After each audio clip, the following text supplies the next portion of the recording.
नमस्कार, मैं हूं हरिशंकर व्यास। सेंट्रल हॉल में आपका स्वागत है। प्रधानमंत्री नरेंद्र मोदी को हिम्मत दिखानी होगी, कांग्रेस को उनका समर्थन करना होगा, इसलिए कि इन दो राष्ट्रीय पार्टियों को ही उस आग से झुलसना है जो देश में सुलग चुकी है। इस आग का नाम है आरक्षण। गुजरात में पटेल सड़क पर उतरे हैं और इनकी आरक्षण की मांग पूरे देश की राजनीति पर असर डालेगी। पटेल आरक्षण की मांग इसलिए कर रहे हैं क्योंकि कांग्रेस और भाजपा दोनों ने जाट और मराठाओं का आरक्षण कराया या समर्थन किया। राजस्थान, उत्तर प्रदेश, हरियाणा में जाट आरक्षण के साथ दलील थी कि खेती का मतलब पिछड़ापन है, किसानी और खेती का अर्थ बैकवर्ड पिछड़ेपन में जीना है। यही बात गुजरात में पटेल कह रहे हैं। हार्दिक पटेल अपनी जात के पटेल किसानों की आत्महत्या के आंकड़े देते हैं, उनके पलायन, उनके संघर्ष को बताते हैं। यदि ऐसा है तो फिर देश की बाकी खेतीहर जातियां भी आरक्षण की मांग पर आंदोलन करेगी। बिहार और पूर्वी उत्तर प्रदेश में भूमिहार, आंध्र में रेड्डी सचमुच खेती पर निर्भर जातियां हैं। मतलब तब भूमिहार और रेड्डी सहित उन सभी जातियों को आरक्षण देना होगा जो खेती पर जीते हैं। इस भंवर और संकट से बचने का तरीका यह है कि नरेंद्र मोदी साहस करें, वे आरक्षण को आर्थिक कसौटी पर ढालने का कानून बनाए। जात कोई भी हो, जो बेहद गरीब होगा उसे आरक्षण मिलेगा। इस सिद्धांत को मानते हुए नया संविधान संशोधन लाना होगा। आज इस पर चर्चा है, मगर उससे पहले गपशप और खास सुर्खियां है। शुरुआत सियासी गपशप से करते हैं।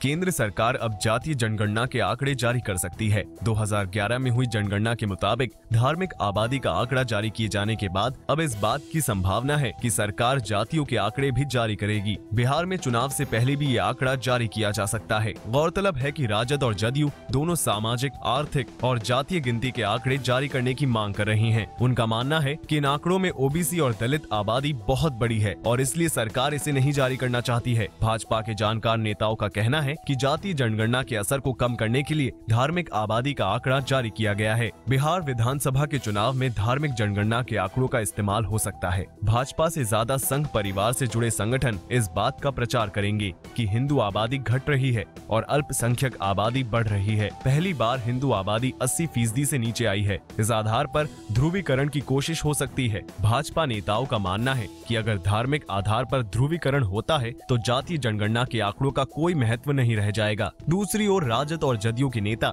जातीय आंकड़ों के आधार पर ध्रुवीकरण की कोशिश करेंगे।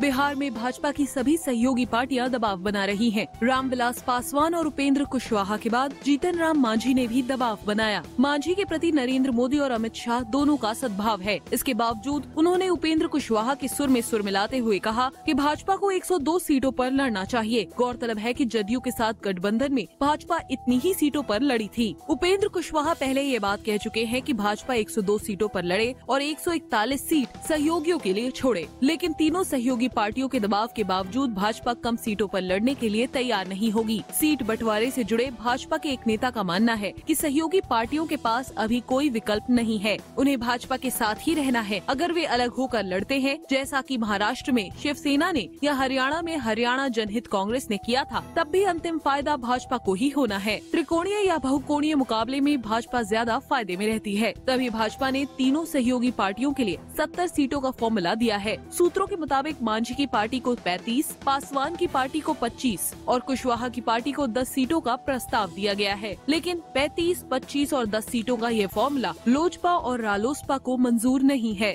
भाजपा इसमें 10-15 सीटें और बढ़ा सकती है। 150 सीटों से कम पर लड़ने का भाजपा का इरादा नहीं है।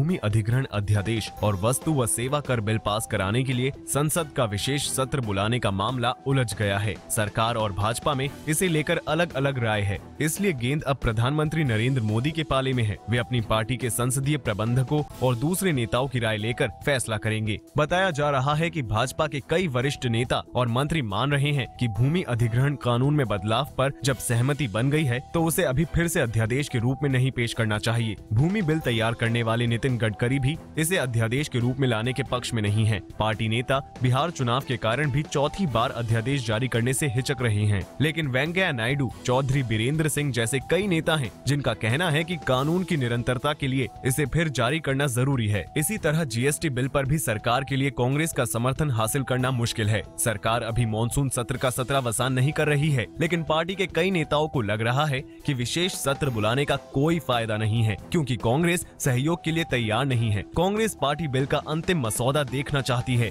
इसमें सरकार उसकी ओर से दिए गए संशोधन को नहीं शामिल कर रही है, सो कांग्रेस इसका समर्थन नहीं करेगी। ऐसे में विशेष सत्र बुलाने का भी कोई फायदा नहीं होगा, लेकिन भाजपा इसके जरिए कांग्रेस को कटघरे में खड़ा कर सकती है। अब आज की सुर्खियां ये लीक से कुछ हटकर है और इनसे देश की दशा दिशा को बूझ सकेंगे।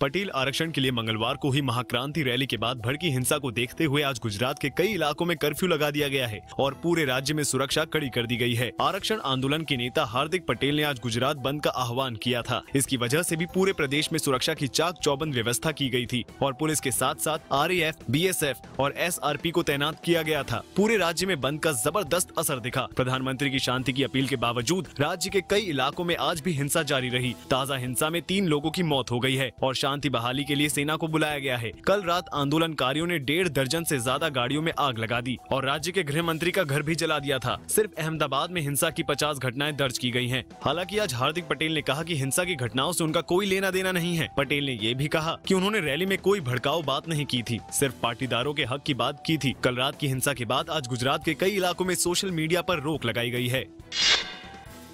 प्रधानमंत्री नरेंद्र मोदी ने हिंसा प्रभावित गुजरात के लोगों से शांति बनाने की अपील की है। उन्होंने महात्मा गांधी और सरदार पटेल का जिक्र करते हुए कहा कि हिंसा से किसी का भला नहीं होता है। गौरतलब है कि मंगलवार को पटेल आरक्षण के नेता हार्दिक पटेल को हिरासत में लेने के बाद हिंसा भड़क गई थी। प्रधानमंत्री ने आज लोगों से शांति की अपील करते हुए इस बात पर जोर दिया कि राज्य सरकार सभी लोगों के कल्याण के लिए प्रतिबद्ध है। उन्होंने कहा कि सभी मुद्दों का समाधान चर्चा के जरिए शांतिपूर्ण तरीके से निकाला जा सकता है। मोदी ने गुजरात के लोगों से अपील करते हुए कहा कि उन्हें हिंसा का रास्ता नहीं अपनाना चाहिए। उन्होंने कहा कि सिर्फ एक ही मंत्र है कि शांति होनी चाहिए। मोदी ने कहा कि गुजरात महात्मा गांधी और सरदार पटेल की भूमि है। उन्होंने गुजरात के विकास के लिए सभी लोगों के मिलजुल कर काम करने की अपील की। बिहार के मुख्यमंत्री नीतीश कुमार ने बिहार को 1.25 लाख करोड़ रुपए का पैकेज देने के प्रधानमंत्री के ऐलान का छलावा बताते हुए कहा कि ये परियों की कहानी जैसा है। उन्होंने कहा कि इस पैकेज में 1,08,000 करोड़ रुपया पुरानी परियोजनाओं की है। नीतीश कुमार ने आज कहा कि प्रधानमंत्री के पैकेज में सिर्फ 10,500 करोड़ रुपए की नई घोषणा है। देश में अच्छे दिन आने के बारे में नीतीश ने कहा कि उन्होंने कई बार आंकड़ों के सहारे बताया है कि इस देश के सिर्फ चंद घरानों के अच्छे दिन आए हैं। बाकी आम लोग जिस अच्छे दिन का इंतजार कर रहे थे, उनकी उम्मीदों पर यह कहकर पानी फेर दिया गया है कि ऐसा कुछ कहा ही नहीं गया था। नीतीश कुमार ने प्रधानमंत्री मोदी पर हमला करते हुए कहा कि लोकसभा चुनाव के समय जो भी वादे किए गए थे वे उससे एक एक करके मुकर जाएंगे। उन्होंने दावा किया कि पैकेज के जरिए झांसा देने की कोशिश की गई है, लेकिन बिहार के लोग झांसे में नहीं आएंगे।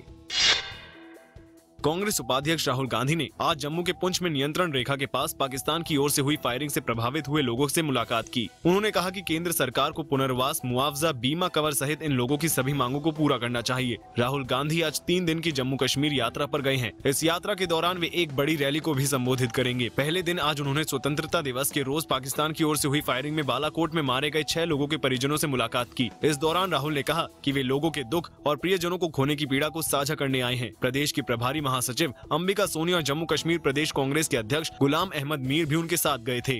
फिलहाल अब एक ब्रेक है, फिर खुलासा होगा।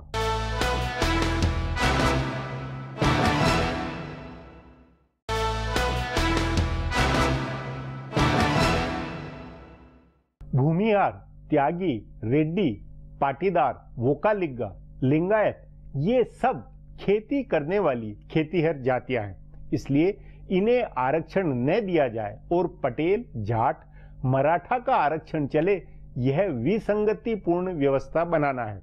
जमीन मालिक किसान जातियों के आरक्षण से पार्टियों को तौबा करना होगा, नहीं तो डूबेगी। इस पर आगे चर्चा करें उससे पहले देखें मेरा यह खुलासा।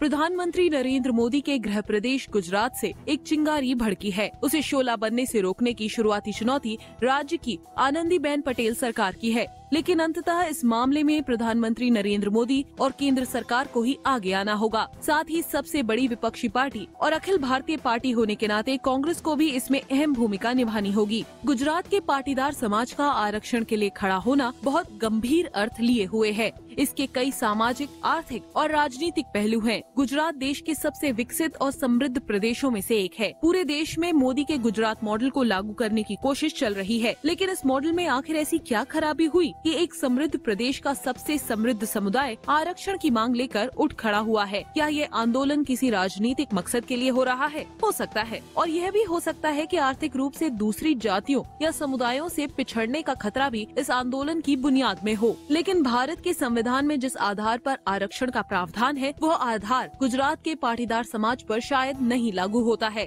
संविधान के मुताबिक सामाजिक और शैक्षणिक पिछड़ेपन के आधार पर आरक्षण मिलना चाहिए। पटेलों पर यह कसौटी नहीं लागू होती है। उन्हें सामाजिक प्रतिष्ठा हासिल है, उनके पास राजनीतिक ताकत है और शैक्षणिक रूप से भी वे सक्षम हैं। इसके बावजूद वे आरक्षण की मांग के साथ सड़क पर उतरे हैं, तो इसके पीछे आर्थिक हालात जिम्मेदार हो सकते हैं। आरक्षण आंदोलन का नेतृत्व कर रहे हार्दिक पटेल ने अपने समुदाय के किसानों की आत्महत्या का आंकड़ा दिया है। उन्होंने बताया है कि खेती किसानी कितनी मुश्किल होती जा रही है और यह कितने घाटे का सौदा है। तभी सरकारी नौकरियों में आरक्षण की जरूरत महसूस हुई है। आरक्षण की इस मांग से निपटने का सरकार के पास एक तरीका दिखा है, जिसे आनंदीबेन पटेल ने आजमाया है। उन्होंने सुप्रीम कोर्ट का हवाला दिया है। जाट और मराठा आरक्षण पर सुप्रीम कोर्ट ने रोक लगाई है। अदालत ने इन दोनों समुदायों की सामाजिक और राजनीतिक हैसियत का भी जिक्र किया है। इस आधार पर पटेल आरक्षण का मुद्दा भी अदालत के सामने नहीं टिकेगा, लेकिन सुप्रीम कोर्ट का सहारा लेकर सरकार एक सामाजिक, राजनीतिक और बहुत हद तक आर्थिक मुद्दे को नहीं निपटा सकती है। इसके लिए आरक्षण की पूरी व्यवस्था पर विचार करने की जरूरत होगी, जिसकी मांग हार्दिक पटेल कर रहे हैं। पाटीदार समाज के लिए आरक्षण की मांग कर रहे आंदोलनकारियों ने आर्थिक आधार पर आरक्षण का पहलू उठाया है। यह बहुत वैज्ञानिक नजरिया है। सामाजिक, शैक्षणिक पिछड़ेपन के आधार के साथ आर्थिक पिछड़ेपन को भी शामिल किया जाए तो जातीय आधार पर आरक्षण की मांग की समस्या से निपटा जा सकता है। सभी जातियों के आर्थिक पिछड़ों को आरक्षण देने की व्यवस्था बनाई जा सकती है। अगर सरकार ऐसा नहीं करती है और अलग अलग जातियों की मांग से अलग अलग निपटने की सोच रखती है, तो हैरानी नहीं होगी कि आने वाले दिनों बिहार और उत्तर प्रदेश से लेकर कर्नाटक और आंध्र प्रदेश तक दूसरी कृषक जातियां आरक्षण की मांग करने लगे। फिर सामाजिक और शैक्षणिक रूप से अगड़ी जातियों के भी सड़क पर उतरने में देर नहीं लगेगी। अब एक ब्रेक है, उसके बाद आरक्षण की जरूरी नई कसौटी पर चर्चा करेंगे।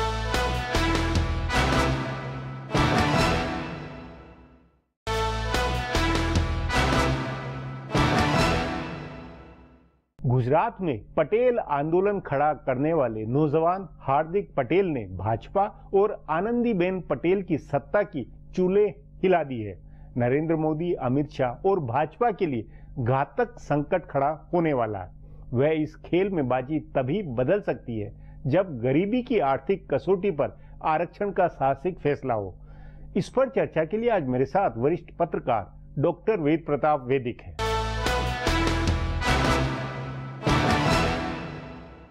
वैदिक जी, गुजरात में पटेल आरक्षण की मांग की जिद पर उतर आए हैं और लगता है कि सरकार बहुत फंसी है। तो क्या ये संभव है कि मराठा और जाट का जैसे आरक्षण हुआ वो आरक्षण वहां पे भी हो? हाँ, संभव क्यों नहीं है। आजकल सरकारें इस कदर दबाव में आ जाती हैं कि कुछ भी संभव हो जाता है।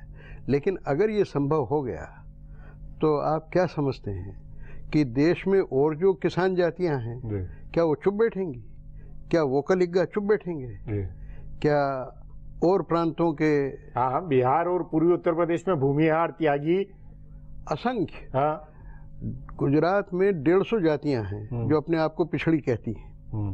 पूरे भारत में कम से कम 10,000 जातियां हैं जो अपने आप को पिछड़ी कहती हैं। और जो किसानी, खेती की जो कसौटी बता रहे हैं कि उससे के कारण बैकवर्डनेस है जी, जो खेती से जुड़ी हुई है, तो पूरे देश का ही आरक्षण कर दो जी। तो फिर आरक्षण कितना दोगे? अभी 27% है, फिर 97% आरक्षण करना पड़ेगा।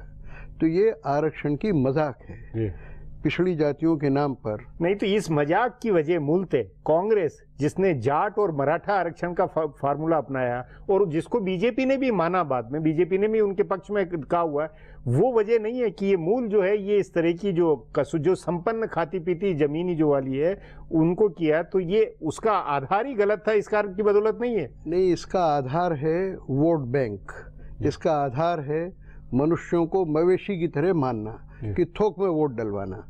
और माधव सिंह जी सोलंकी जब मुख्यमंत्री थे तो उन्होंने ये शुरू किया, तब 100 लोग मारे गए इस आंदोलन में, हमको भी दो, हमको भी दो। हर मालदार आदमी, हर ताकतवर आदमी वोट पाने के चक्कर में, आरक्षण के चक्कर में वो पिछड़ा हो गया। वो अगड़ों में अगड़ा है लेकिन पिछड़ा बनने के लिए तैयार है क्योंकि उसको कुछ फायदे मिलने वाले हैं। नहीं तो उस नाते नरेंद्र मोदी सरकार को, जो कि इतने बड़े जनादेश और इतने विजन और उसका क्या जिम्मा बनता है कि वो पटेल आरक्षण को मंजूरी देंगे या क्या करेंगे? देखिए, अभी तक तो सरकार ने जो आसार मुझे दिखाया है उससे मुझे लगता है कि सरकार दबेगी, लेकिन इसको दबना बिल्कुल नहीं चाहिए। इसको तो करना ये चाहिए कि पूरे आरक्षण को ही खत्म करे। देश में आरक्षण वास्तव में गरीब जातियों के पीठ में भोंका हुआ छुरा है और ये छुरा उनकी जातियों के लोग ठोकते हैं। ये छुरा वो लोग ठोकते हैं जिसको सुप्रीम कोर्ट ने क्रीमी लेयर किया है, कहा है। ये वो लोग हैं जो इन पिछड़ी जातियों में, इन शेड्यूल कास्ट के और शेड्यूल ट्राइब्स में आगे बढ़े हुए लोग हैं, मालदार लोग हैं, ताकतवर लोग हैं, दादा लोग हैं। यही लोग सारे पदों को हथिया लेते हैं। नहीं तो उस नाते क्या ये नहीं कि अब इनमें भी, इस आरक्षण के अंदर भी मूल कसौटी ये हो जाए कि जो बेहद निर्धन है, गरीब है, उन्हीं को आरक्षण मिले? आप बिल्कुल ठीक कह रहे हैं। देखिए, ये आरक्षण जन्म के आधार पर नहीं होना चाहिए, कर्म के आधार पर होना चाहिए। अभी जो जात के आधार पर आरक्षण है, ये डॉक्टर लोहिया ने मांग की थी कि पिछड़े पावे 100 में 60। लेकिन अगर डॉक्टर लोहिया आज जिंदा होते और इस आरक्षण के नाम पर जो घोर भ्रष्टाचार हो रहा है देश में उसको देखते तो डॉक्टर लोहिया इस आरक्षण का बहुत तगड़ा विरोध करते और मैं भी इसका पूरा विरोध करता हूँ। क्या ये मौजूदा राजनीतिक माहौल या भाजपा और कांग्रेस जो राष्ट्रीय पार्टियां हैं उनके लिए ये संभव है? क्या राजनीति उनको इस तरफ ले जा सकती है? क्या क्यों नहीं ले जा सकती है? लेकिन दुर्भाग्य ये है कि आज किसी भी दल में कोई नेता नहीं है, सारे लोग ऑपरेटर हैं। नेता के, लेकिन ये हालात ये कि भाई देखिए, जाट, मराठा, उसके बाद अगर पटेल का होता है, उसके बाद भूमियार खड़े हो जाए, उसके बाद वोकालिगा हो जाए, रेड्डी खड़े हो जाए, तो फिर तो देश में चौतरफा ये हो जाएगा। हाँ, मैंने जैसे शुरू में कहा कि मुश्किल से फिर 5-7% लोग रह जाएंगे। हर जात का आदमी, हर वर्ग का आदमी अपने लिए आरक्षण मांगेगा और देश की सारी व्यवस्था तबाह हो जाएगी, मेरिट खत्म हो जाएगा, जात के आधार पर हर चीजें तय होंगी। इसके लिए देश में कोई बड़ा नेता चाहिए। नहीं, उसमें एक जो तर्क के नाते कि किसानी, पटेल का जो कहना है कि पटेल किसान आत्महत्या करते हैं, पलायन हो रहा है, खेती फायदेमंद नहीं है, उसके कारण बैकवर्डनेस, तो सचमुच की पूरी किसानी ग्रामीण आबादी और उसकी फिर ये समस्या जाके जड़ में पहुंचती। आप ठीक कह रहे हैं कि ग्रामीण आबादी को आरक्षण की जरूरत है, लेकिन ग्रामीण में भी जो विपन्न है, जो वंचित, जो परेशान है, जो वास्तव में गरीब है, उनको दीजिए। वरना ग्रामीण में भी आज अरबपति हैं, खरबपति हैं, अंधाधुंध पैसे वाले हैं और विलास में और ऐश्वर्य में वो अपना जीवन नष्ट कर रहे हैं, देश का नुकसान कर रहे हैं। उनको भी आरक्षण, वो सबसे पहले हाथ मारेंगे आरक्षण पर। तो जरूरी ये है कि संपूर्ण आरक्षण की व्यवस्था और उसका जो आधार है, जन्मना आधार है, उसको खत्म किया जाए और कर्मणा आधार की स्थापना की जाए। नया आरक्षण देश में शुरू होना चाहिए कर्म के आधार। लेकिन आपने तमाम इतने आरक्षण के आंदोलन देखें, सब देखें, पटेल और जाट, ये जो साइकी है कि इतने लाख, या ये आखिर कैसे हो रहा है? ये क्यों इतने, मतलब पूरा गुजरात के सारे पटेल सड़क पे उतर रहे हैं या ये हो रहा है, ये क्यों हो रहा है ये फिनोमेना? ऐसा है, पटेल जो कर रहे हैं वो गलत नहीं कर रहे हैं, गतानुगतिक है, भेड़ चाल है। आपको मिला है तो हमको भी मिलेगा, इसलिए उनको मैं गलत नहीं कह सकता हूँ। लेकिन गलती है व्यवस्था की और सरकार की और राजनीतिक दलों की। जो राजनीतिक दलों को जिस तरह से आप बोल रहे हैं और मैं बोल रहा हूँ, खुल के बोलना चाहिए और खुल के कहना चाहिए कि जो योग्य है सिर्फ उसको आरक्षण मिलेगा, जो अयोग्य है उनको आरक्षण बिल्कुल नहीं मिलेगा और संवैधानिक व्यवस्था बदलनी चाहिए। जी वैदिक जी, बातचीत को यहीं समाप्त करते हैं। प्रोग्राम में आने के लिए बहुत बहुत धन्यवाद। हमारा प्रोग्राम अब यहीं खत्म होता है। आग्रह है कि प्रोग्राम पर अपनी राय hsvyas@nayaindia.com पर ईमेल करके बताएं या hsvyas@twitter पर जाहिर करें। सो कल फिर मिलेंगे इसी चैनल पर इसी समय।